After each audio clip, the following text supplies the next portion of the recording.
What's up? Hey, hello, everyone. Wow. So today we are back going to be talking about Survivor Season 39, Episode 13, the penultimate episode of Survivor. So my name is Rachel. And I'm Alyssa, and this episode gave us the moment I have been waiting for a very, very, very long time. I know it's only been 3 weeks now, but it felt like a really long time to me to have to deal with this. And I just feel so vindicated. So, we're going to talk about that, and we're going to talk about many other things, including who we think is going to be able to win the game. So, yeah, exciting podcast tonight. Yeah, so at the end of the episode on Wednesday, we see that Dan has been removed from the game. And so after Tribal Council, I was actually gonna close my computer. I was like, okay, Tribal's over. I don't really care to watch the preview for next week. And then they go straight to back to camp. So I was like, oh, that's new. We've never seen them go back to camp after a Tribal Council. And then we see Jeff come. I was like, whoa, is someone's family member hurt or something? But no, we see that Dan has been removed from the game for an off camera incident, and then the screen is black with the text. Yeah, and so I thought it was really interesting because it said an off camera incident involving another player. From the buzz around the internet, it sounds like something happened as they were leaving from the immunity challenge involving one of the production staff. And given the context of everything that has happened this season, I think we can really only assume that it was another incident of inappropriate touching.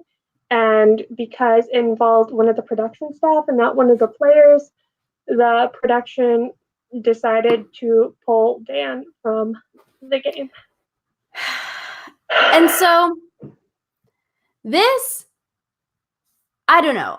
I feel like, why do people get 3 strikes and you're out kind of thing? It's like people have brought it up. Kelly mentioned it premiere night that she felt uncomfortable with Dan, and then she told him to stop, and then he continued to keep on touching her that way. Like, okay, sure, everyone feels different in their amount of comfortability with physical touch and stuff like that. But it's like, if you see this as a recurring pattern and you've had these talks with contestants regarding a person's behavior, I just don't get it. It's like, okay, if this has been reoccurring, they're going to keep doing it kind of thing. So it's like, oh, you're going to let someone get 3 strikes and then you're out of the game. Like, what kind of message is that sending to people? I feel like. I also think it's kind of icky that it had to be an incident not involving another player that got him removed from the game, because we saw that really his thing with Kelly was a lot more than 3 strikes. Like, there was a lot more than 3 incidences just that we were shown where he made her uncomfortable, and there was incidences with other female players where it's unclear now whether or not Missy was ever uncomfortable because she did that whole thing where she hammed it up for strategy reasons, but there were other incidences they there have been several jokes about how Dan is always touching the female contestants and sleeps really close cuddled up to them and stuff, and it's like we know that it's been more than 3 times that he's been inappropriate towards another player. So why is it that it's only when a production member gets involved that it's suddenly crossing a line? Because the players are people too, and I think a lot of times there's a tendency in the world of Survivor fans to be like, well, anything goes because it's Survivor, and it's like there are clearly stated rules of the game, and one of those is you're not allowed to get in physical altercations with another cast member, which is why Brandon Hans was ejected. Well, not ejected, why he was voted out in an impromptu tribal council, we'll say. Yeah. And I feel like sexual harassment definitely should fall under those rules where you shouldn't be allowed to do that to another castaway. And like yeah, it sucks that it's 3 strikes you're out, but it sucks even more that it's like you're only out because you happen to do it to the wrong person. And I think that's definitely like a message that we don't want to send about sexual harassment. Like, oh, there are like people that are okay to sexually harass, and then there are people who aren't okay to sexually harass. Because the bottom line is it's not okay to touch anyone inappropriately without their consent. And Yeah. yeah, I feel like production has really screwed this one up. I think for the future, it seems like Survivor is going to switch their like rules or whatever, their protocol for handling these kinds of situation for the future. So I think that if it changes for the better, will be beneficial. I just feel like the message that CBS production is sending to people, similar to what you said, Alyssa, it's like, you can get away with it kind of thing. Like, we will turn a blind eye towards stuff like this. And then I think like how reflective all of this backlash has been of the real world has been very interesting to follow, because we've seen on like Facebook or Twitter, people are either pro ejecting Dan, like pro Kelly's statements, or I feel like I've been seeing a lot on Facebook where people are saying, like, oh, this is all fake. Like, why was Dan taken out? Like, everyone said that they were lying about it. So, like, what's the issue here? And so I feel like when you have that kind of mixed message, like, it's just so disgusting. I feel like that you're sending that to young viewers, old viewers, whoever, that like, okay, this kind of touching is okay, kind of thing. And I don't know, it's just something I feel like went really, really wrong with editing, with production, with all of this, that like this has been continuously allowed to happen. And like, even after the merge where we see Kelly voted out and this whole situation really come to a head, like, why was Dan not taken out at the merge? Why did Dan continue to get screen time and confessionals after that merge episode? Like, you should have, I feel like, made him have a purple boot edit and like just make him disappear off of the TV screens. It just seems like, I don't know, just so many things have went wrong with this. yeah, and it's like it's great that they're changing their protocols in the future or whatever, but that doesn't change what happened, and especially what happened to Kelly. Because it's like what happened to her was obviously not okay. She was obviously upset about what happened, and it's like I hate the idea that it's like the game is more important than people's like long-term emotional health, because it's like sexual harassment leaves scars that can take a really Mm-hmm. long time to heal. And I don't know. We don't even know that they're going to change anything either, because it feels very much like a lot of the statements have felt very like, we didn't do anything wrong, but we're going to change something anyway. Like, CBS has been very good at like dodging culpability. And Yeah. like you said, they didn't really seem to punish Dan at all. Like, his punishment is that he got removed and won't serve on the jury, but like he still got a ton of TV time. He still is going to be a minor celebrity because of this. He's still like he has people supporting him, which is Yeah. and like you said, it's very reflective of the real world, because it's like women are never believed even if they have proof, and it's like there's literally footage that we were literally shown Yeah. of Kelly 100%. being like, Dan, please don't touch me, and him doing it anyway. And it's like, what more would Kelly have to do to make people believe that Dan was acting in a way that was bad?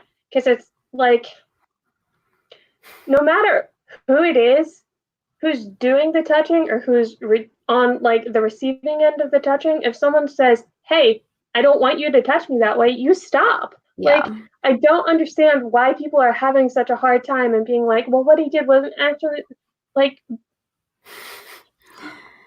Yeah, I feel like there's yeah. just a cloud on the season. should have been taken out earlier kind of stuff. Hindsight is 2020.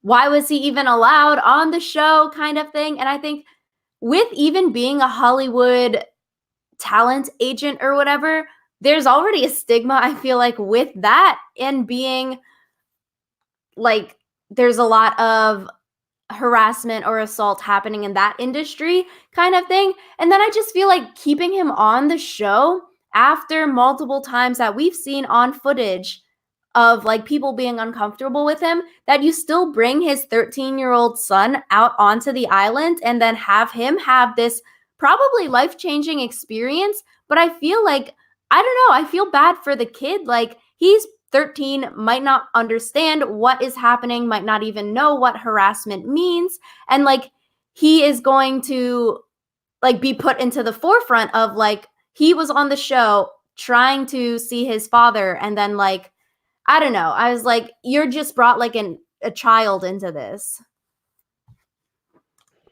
Yeah. Yeah. It just seems like everything, like, this is going to be the season of Survivor that is remembered as the season of Survivor where there was sexual harassment and production totally messed it up. Like, I feel bad for whoever wins this season because I feel like their win will be overshadowed by this. And like, yeah, Like, a yeah, lot of people, a the lot whole of people season are has been overshadowed. a lot of people are talking about like whether or not Kelly will be invited back because she's like talked about how CBS kind of didn't do very well at this. And I think a lot of people have made a really good point that even if Kelly wasn't invited back, she probably wouldn't want to play again.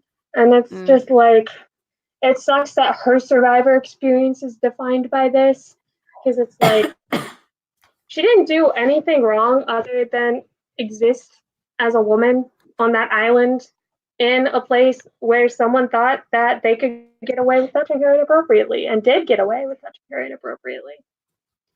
So, Yeah. And I feel like some of the social media stuff, like we've mentioned, there's been a lot, I feel like, on the Facebook Survivor groups. Something that stood out to Alyssa and I was Jeff Barner, who was a previous Survivor castaway who apparently feels like he knows everything, even though he wasn't on this season, has been posting a lot on Twitter, basically saying that Kelly is a liar and that, like, downplaying the seriousness of sexual harassment and assault. And then one of his tweets, it was like, this is totally fake. Like, Dan shouldn't have been ejected from the game. Like, oh, what if I just slipped and then I accidentally happened to touch a boob? Like, literally, where was his exact tweet? And then I'm like, what? Jeff Like, Varner is only salty because he's worried that someone else is going to usurp his position of biggest Survivor scandal in history. Like, yeah, just like, I'm kind you of weren't. angry about it too because after Varner like publicly outed Zeke, we had this whole discussion on our podcast about how like, yeah, like what he did was horrible, but like we can see a way forward for him if he continues to learn and continues to like try to be a better person. And it seems kind of obvious from his tweets about this situation that Varner like isn't trying to learn or make himself better. He would rather like be stuck in this idea of like a bigoted mindset where people people lie because they can lie, and it's like this isn't something that women lie about.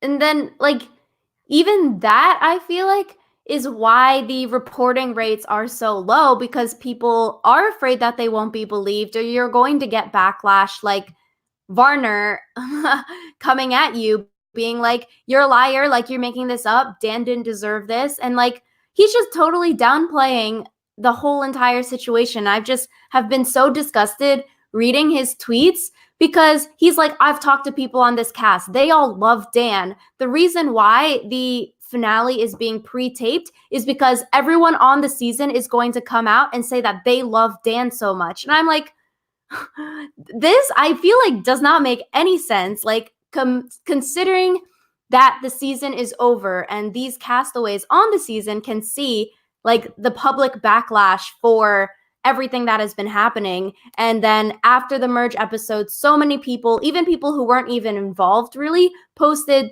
apologies on social media. And then you're gonna say that everyone actually loves Dan, is going to like come together and riot at the finale. I don't know. I just don't really see the logic there. Like, yeah, Varner, I feel like is just staying here for his 15 minutes of fame, and like we shouldn't even talk about him, but like the stuff he is saying is just so disgusting. Yeah, and it's like the two cases are either Varner is right and everyone in this class totally lied on everyone in this cast totally lied on social media to cover their own asses because they knew if they didn't issue an apology it would reflect poorly on them, or Varner is wrong and he's the only one who somehow thinks that Dan is redeemable. So yeah. Yeah, I just like, I don't know. I feel like as a female, seeing a man who is not even on this season talk about it like in such a disregarding way, it's, I don't know. It just It really feels shows wrong. how people will bend over backwards to defend someone who, like, doesn't deserve their defending. Because it's like Jeff's example, where, like, oh, what if or Varner's example, I should say, because the name Jeff has many meanings in this. But Varner's example about, like, oh, what if I, like, fell down and accidentally touched somebody's boob? Like, that wasn't this.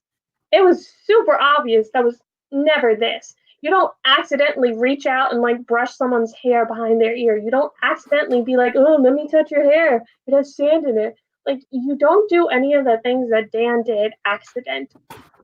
And like his whole attitude towards like Kelly, the other females on the cast, basically everyone on the cast, he was always so dismissive and rude. Like, he called people losers. He was like always cheering when people got voted out. And it's like, how do you see that as a human being worth your time and energy to defend? Like, I I'm mean, all for believing that people can change or whatever. Like I said, when Varner had his whole scandal, we were talking about how, like, yeah, we don't want to, like, limit people and say that they can never grow and change, but, like, in it feels order like to yeah. grow, you have to admit that there's something worth growing. And Dan thinks that he's just fine. And that, I think, is the most frustrating part of it. Like, Dan thinks that Dan is the hero of his own story. Dan thinks there was nothing more to talk about and Jeff should just drop the subject. And that's the Can we just frustrating stop part. talking about this now? Yeah, like, I don't know. This whole season, I'm like, why were these choices made? Why was this allowed to continue? Just why? The pre-taping of the finale, I I mean, I guess it makes sense because like you want to give people the chance. They're probably going to talk about all of this that's happened, all of the social justice issues that have been brought up on the season, and doing it live with like a 15-second turnaround time to be live. Like, people might mess up or not say the right thing, and so allowing people to have the chance, I feel like, to not necessarily be judged on what they're saying at that moment, but be able to take multiple takes to get their wording correct might be helpful for people to learn and grow at the finale. And I feel like for the safety reasons is a second reason why it's being pre-taped. A lot of people have been receiving death threats. So, I mean, I guess it makes sense because you don't want some crazy stuff to happen. It's like the world we live in is like low-key, very high-key scary.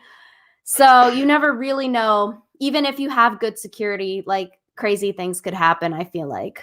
Yeah, and yeah, I've heard that the finale is going to be taped live and showed exactly Yeah. as it was taped. So there probably isn't going to be like, oh, people get 3 or 4 takes to say what they mean.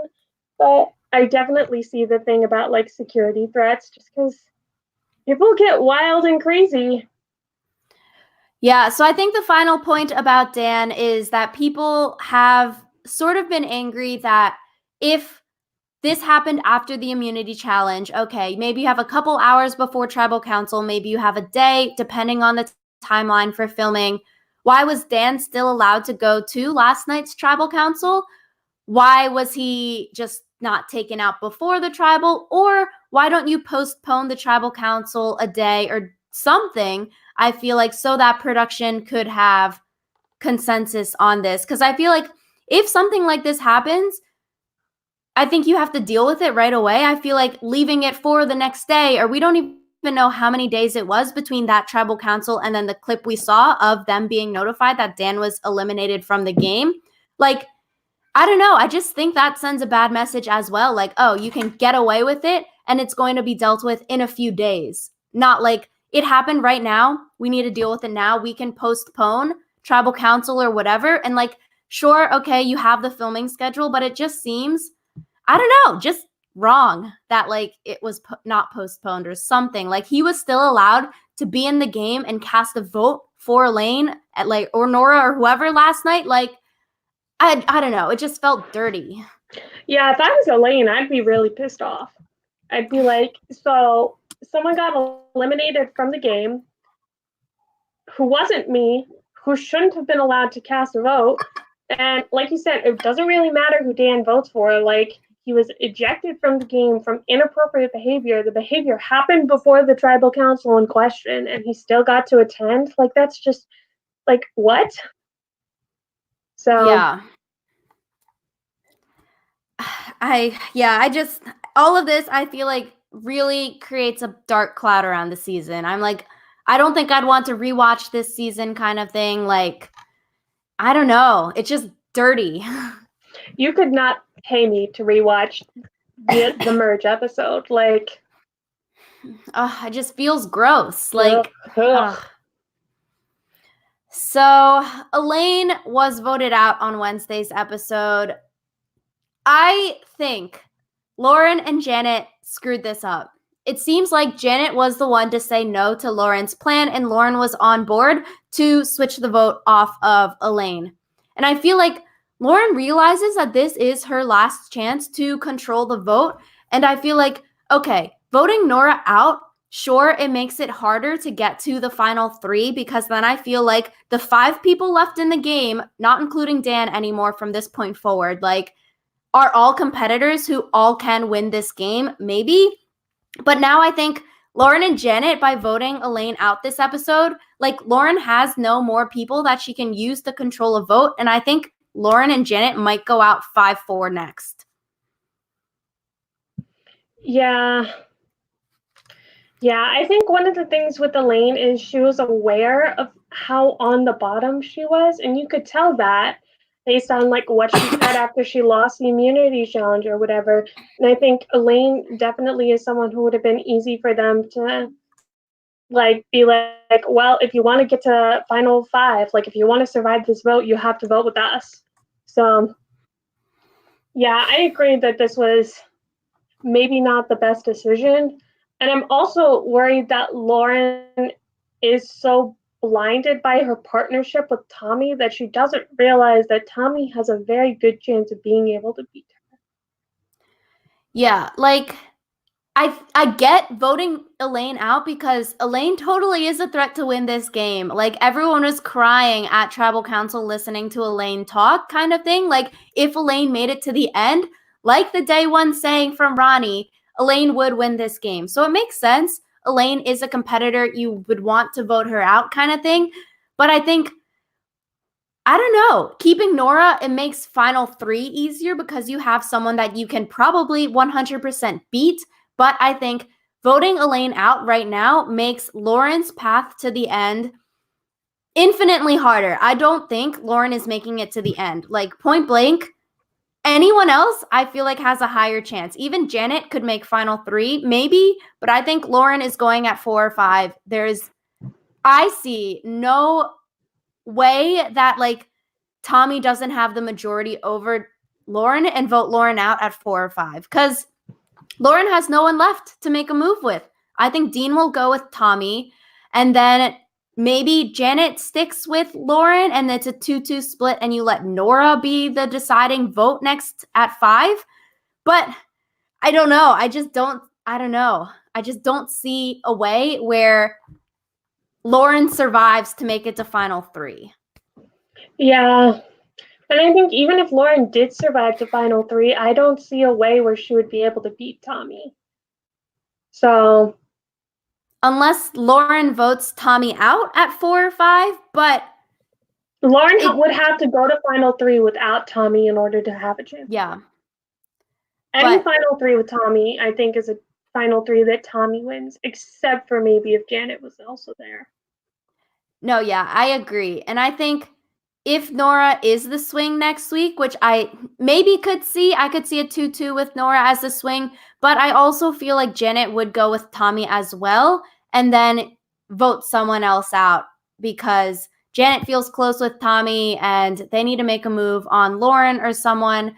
And maybe Nora wants to prove herself to Tommy after the whole Dean blow up last week and like she wants to prove her loyalty. And then she'll work with Dean even after last week with the crazy stuff that happened.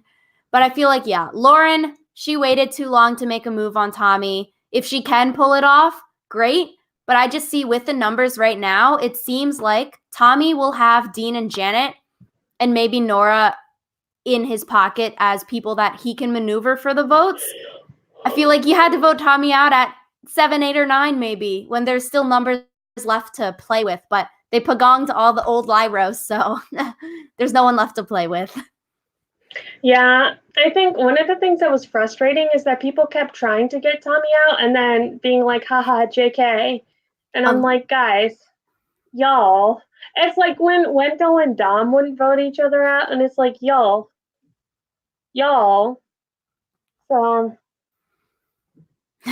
So I don't see how Lauren makes it to the end.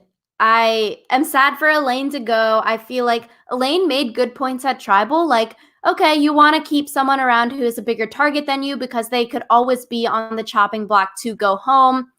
At a certain point, it gets harder because, then everyone's a threat at Final 5 next week.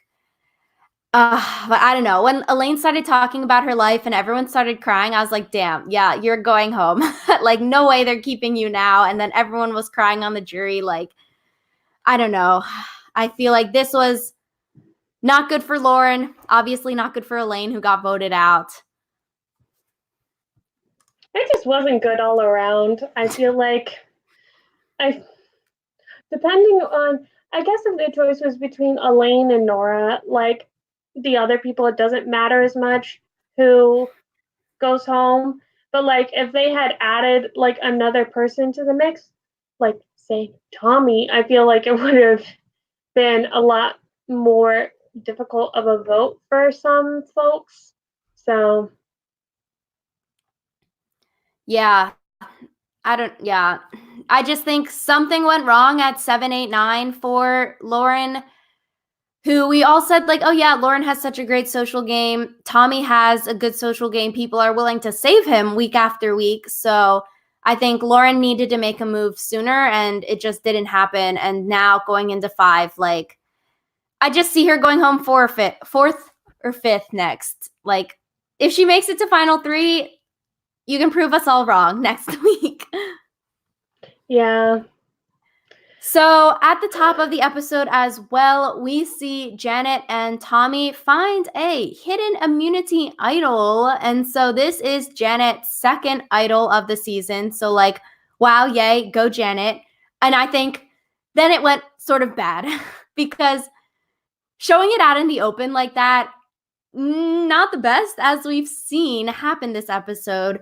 And low key, I feel like Janet, sure, her and Tommy are working together and like they were looking for the idol together kind of thing. But when it's final 7, final 6, final 5, if you find it, I feel like she should have kept it to herself because, Tommy asking to see the damn thing out in the open, what let Elaine and Dean see that one of those two has a hidden immunity idol. And I think now next week is the time that Janet is the last time that she can play the idol. And I think she is going to get screwed over by this.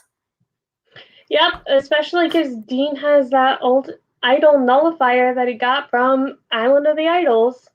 So, like, I think, yeah, Tommy, we know, doesn't want Janet at the end in final 3. He said it this episode. So people realize they need to vote Janet out 4th or 5th. Same with Lauren, kind of thing. And so Elaine and Dean, knowing that one of those two and maybe Janet has an idol with Dean's hidden or idol nullifier, like, if Janet goes home at 5, because next week is the last time that she can play her idol at 5, Dean plays the idol nullifier on Janet, and then Janet goes home next week because Dean won a freaking coin toss. I'm like, holy moly, I will be depressed. that whole thing about, like, oh, sometimes it's just down to chance was perhaps the second stupidest Island of the Idols lesson ever. Like, that you're supposed to teach them something about this game. Just like when Jamal lost his vote for no apparent reason, you're literally going to flip a freaking coin at Final 7 to give someone a choice of 3 advantages. And I just see, like, Dean will tell Tommy next week, or they already know, like, he has an idol nullifier, he won the game kind of thing at Island of the Idols. Tommy is going to use this to his advantage because he knows Janet has an idol, and they're going to screw over Janet at Final 5. Like, I can envision Janet going home because of this stupid coin toss. And I'm like, this is just not okay. Yeah. Yeah. I'm just. It almost feels like Tommy, like, wanted to sabotage Janet by asking to see the idol out in the open. Yeah. And, like, I know that's just, like, paranoia, but Janet, sweetie, why did you do that? Just. Yeah. Final 7, I think she should have kept it to herself. Tommy asking to see it. Why can't you just trust that she found it? Why do you need to see the entire thing? Like, what the heck? It does not bode well for me for next week. So I'm nervous. I'm not, like, nervous, but, like, I don't think next week is gonna be fun. Like, there's a difference between the two. And yeah.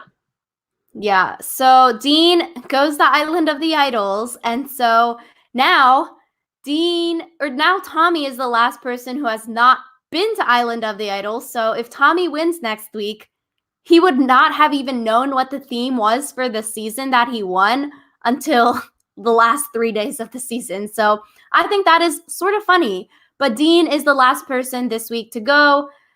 At the beginning of the episode, Nora made a "I'm taller than you" Dean joke, which was sort of funny because men's height, I feel like, is such a sore topic for a lot of people. And so I was like, haha, that's okay. That's good.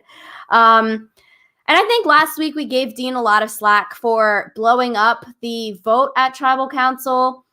And I feel like low-key, Dean actually moved up more spots than we predicted him moving up. We thought, okay, maybe by blowing up at Tribal, you become Tommy's 5th hand person. But after Dan leaving, I think Dean is making it to Final 3.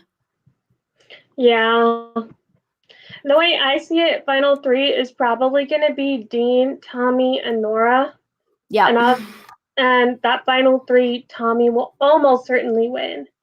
The only reason I'm thinking maybe Tommy wouldn't win that Final 3 is because Sandra and Rob made that comment about a woman winning the season.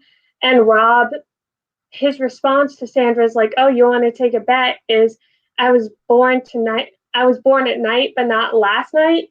And it's like, that was the title of the episode. And so his Rob's absolute assurance that a woman would win the game just seems really weird.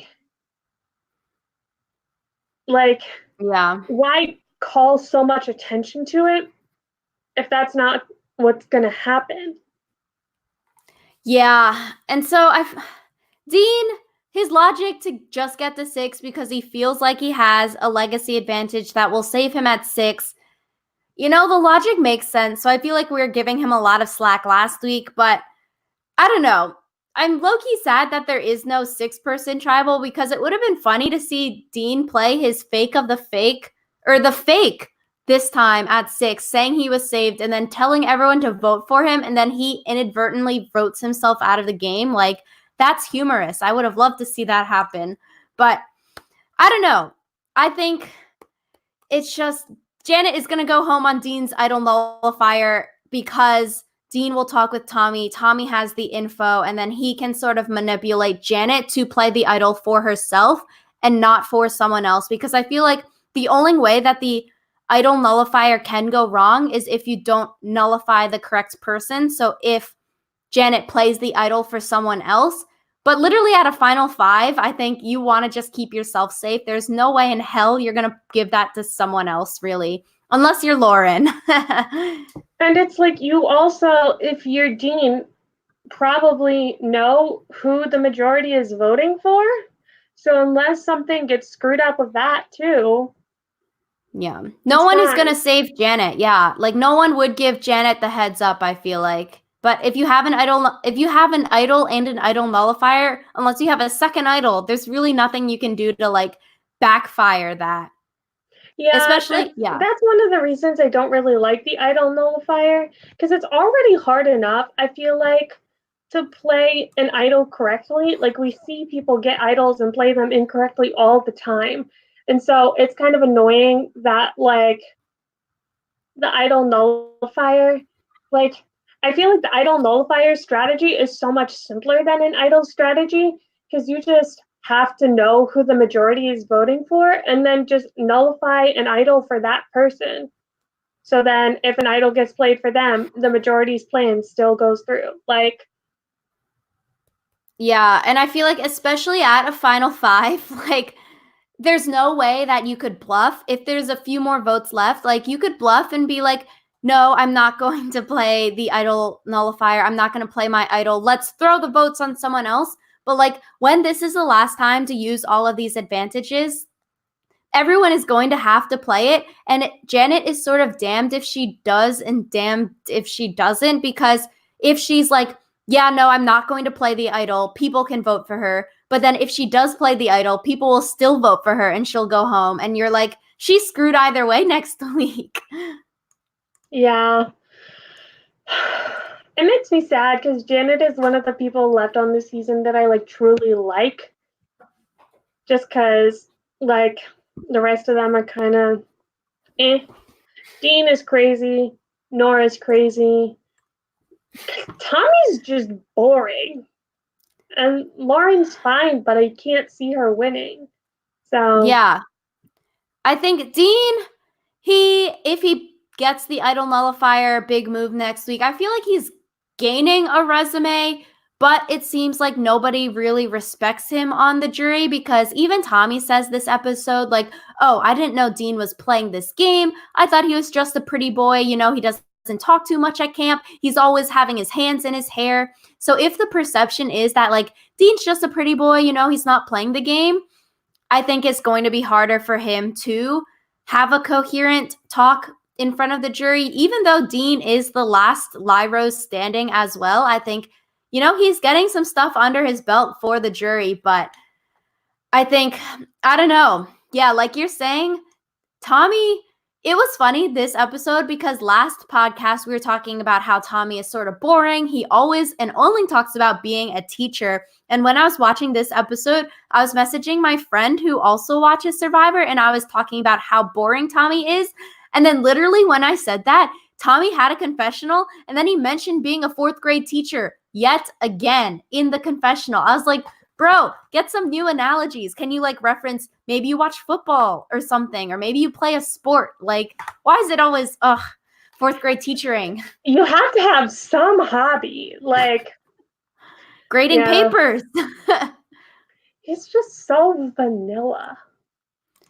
Yeah, and then Dean, if like Dean's edit was just so weird too. He had no confessionals until like the third or fourth episode. He's snaky. And then Boston Rob at 2 tribal councils now has mentioned Dean flexing.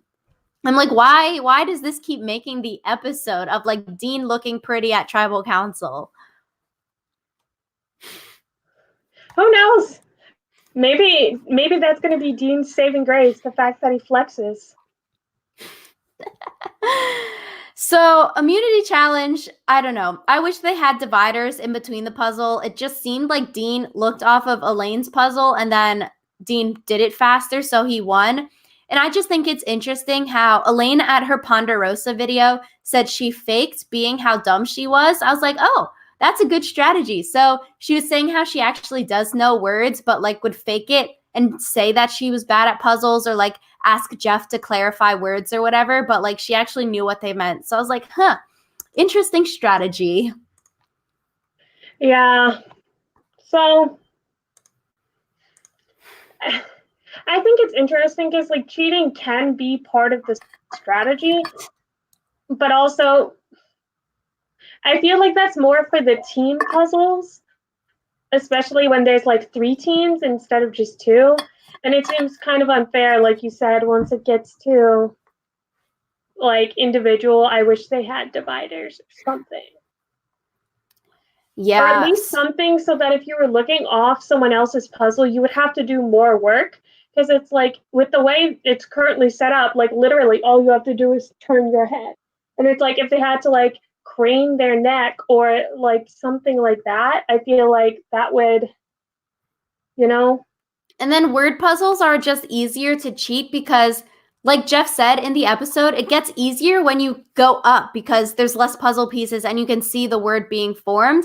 So, yeah, like if you can see the bottom 3 words, you can process of elimination and get the upper ones a lot faster. Or even just seeing like other people's letters and wording, maybe it'll jumpstart your brain to think of a new pattern of the letters. So I don't know. They just should put dividers in. Stop cheating for these like literally high stakes. It's $1 million loss for Elaine. Yeah. Like, I'm still not sure Elaine would have been able to win if she had gotten past this vote, but every mistake is $1 million mistake on Survivor, really.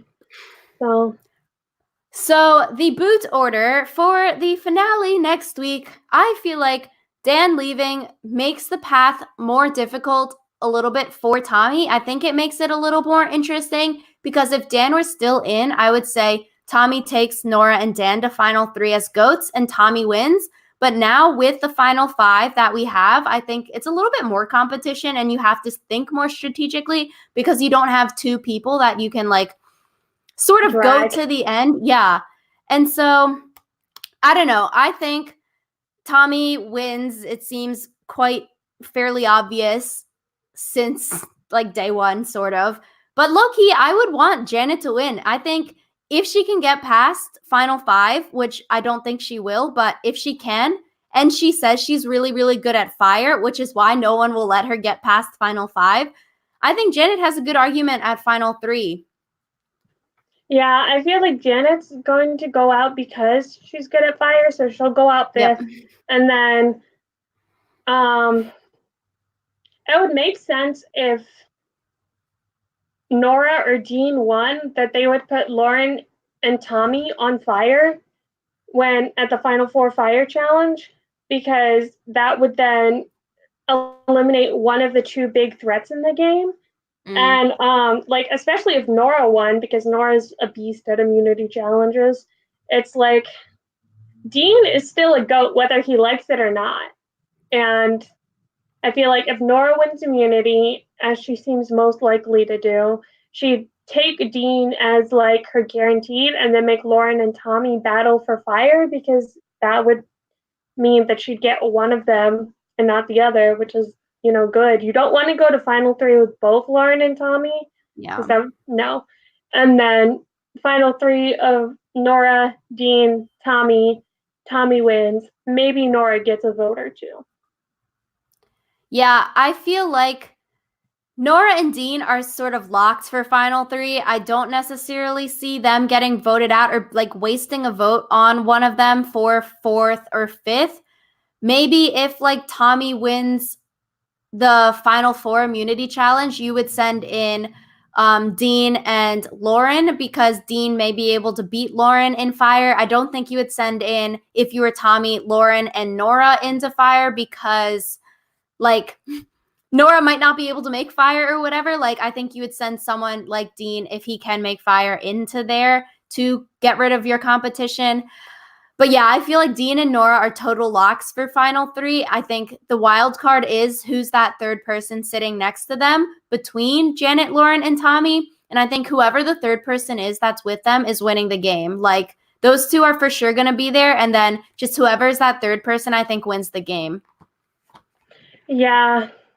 So, it just seems like this season is shaping up to be kind of boring at the end. Like, watching Final Tribal Council probably isn't going to be that fun because it'll be pretty obvious who's going to win because no one seems to really respect Nora. And Dean is like the goatiest goat. So it's like, Yeah. and neither of them really speak well either. Like listening to Nora try to like explain herself or give a plan, like, no. So where are we right now in the game? Tribal Council? Yeah. So it's like listening to them try to justify themselves to the jury is awful. Like, will be awful. I think the most interesting booths will be 5 and 4. And then once we have the final three set, then I think you can sort of predict, unless somehow it's like a Janet, Tommy, Lauren final three, which is like some weird alternate universe, which I don't see that happening. But like that would be, I think, the closest final tribal council pairing. But I feel like right now, just with 5 people, Tommy probably has the highest winner equity. And then maybe I would say Janet second place, Lauren third place, and then Dean fourth place, Nora fifth place as like greater than and then less than peoples. I feel like Nora might be slightly higher than Dean, if only because Nora isn't totally like wishy-washy. Like Dean backstabs people and like doesn't seem to really care. Like especially Kelly, I feel like he definitely has to justify that, you know? I want to see if Dean's final three, Kelly needs to ask him, like, because she probably knows he knew of the plan. Like, bro, I saved you the week prior. Why did you not give me the same common courtesy? Like, why would that help your game kind of thing? And which he'll probably give some BS answer. Like, I wanted to be close with Tommy and Tommy really wanted to vote you out. And so I went with the numbers. Seems like Dean just always goes with the popular numbers. So that would probably be his explanation for not warning Kelly. But yeah, it just seems like, yeah, you're right. The perception of Dean is sort of pretty boy. And then Nora's perception's not that good either. So yeah, final three, top, Tommy, Janet, Lauren. I think they have the best chances. Dean and Nora are locks, I think, for final three. It's whoever's the third person with them is winning. Yeah. So, GG players, just... Who's excited for 2020? Yeah. Literally, the only thing I'm happy about is that I won't have to see Dan anymore. I'm excited for the preview for next season. That too.